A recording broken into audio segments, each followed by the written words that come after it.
Alright, last but not least, let's talk about the final transition that we will make, which is actually, I know I said if you watched the first video that going from Cadman's to Somewhere was probably the easiest transition. I kind of forgot about this one. This one's even easier because there's no transition. We're going to literally use the end of Long Road, where we're still making the humming sounds with the chimes and ocarinas and all. We're going to make that the transition time. So, excuse me, or the transition that we speak over.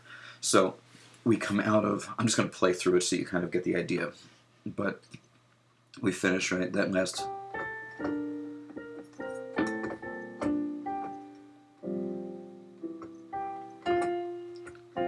We're humming, humming. Soprano tenor.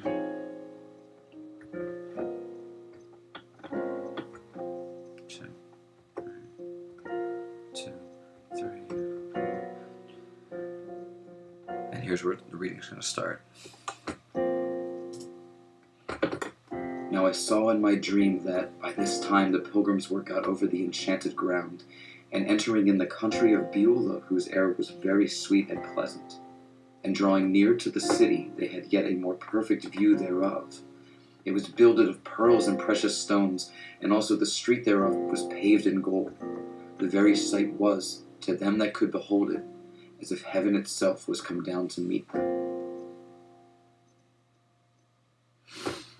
We go. So, that's, I hope, pretty straightforward.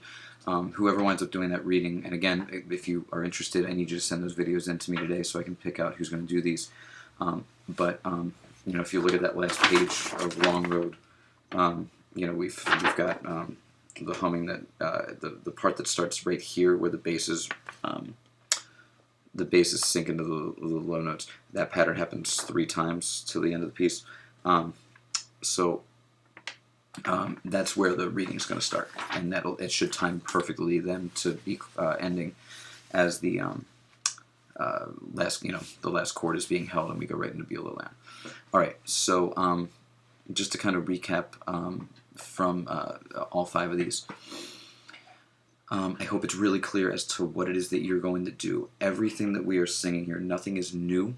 The only thing is that sometimes we're just holding notes instead of rhythmically doing, you know, singing them like we would with words. But everything, the point of trying to do this, these kinds of transitions is that it feels really organic because we're playing music that was just heard. It's really seriously a lot like being in a musical where a song finishes and then the scene change music is music that from the song that we've just heard. We're kind of changing our own scenes in that way.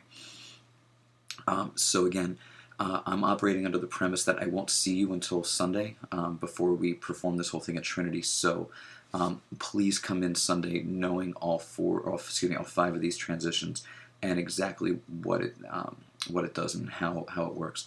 One of the things that has helped me tremendously in doing stuff like this is I just sort of try to mentally take myself through the entirety of the performance. So starting all the way back at beginning of Cadman's hymn, think through Cadman's. What do I do immediately following? First transition. Okay, that one's easy.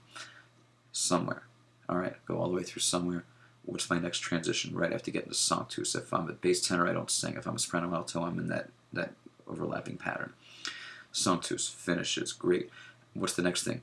Transitioning into Indulci. I have to go back into that 4-bar sequence of Sanctus with the open fifths. If I'm a bass and alto, I'm going to drop out on the cue. If I'm a tenor soprano, I'm holding, and we're creating that dominant chord that will get us into Indulci.